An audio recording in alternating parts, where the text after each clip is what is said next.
Hello! Welcome back to Boxes and Bubbles, where today we're having a look at Demon Days Mariko #1, published by Marvel Comics. Story and art are by Peach Momoko, English adaptation and dialogue by Zack Davisson, and letters by VC's Ariana Maher.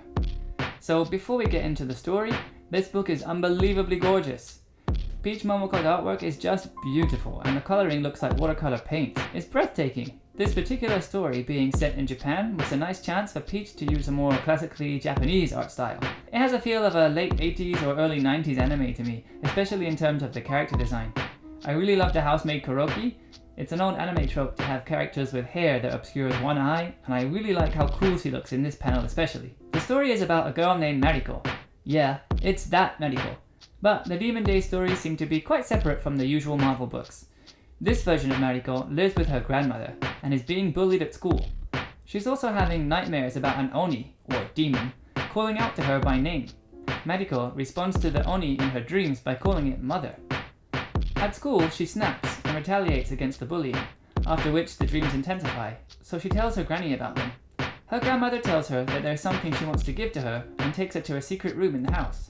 She tells Mariko some things about her past, and given the earlier dream sequences, I don't think it's much of a spoiler to say that Mariko is the daughter of an Oni.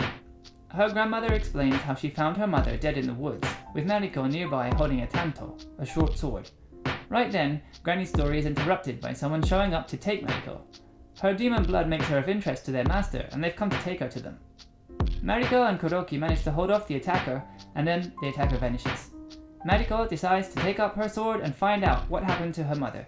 It ends with a super classic Japanese TV show ending, Tsuzuku, which means to be continued. So it sounds like there's more to come from this one, and I'm glad that there is. I really enjoyed reading it, if only mostly for the artwork, which is so pretty.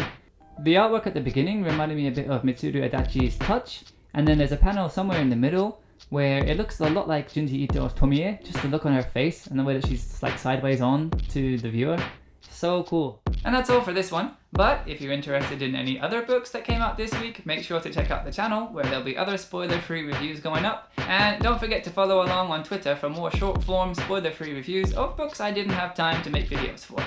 That's all for today, over and out!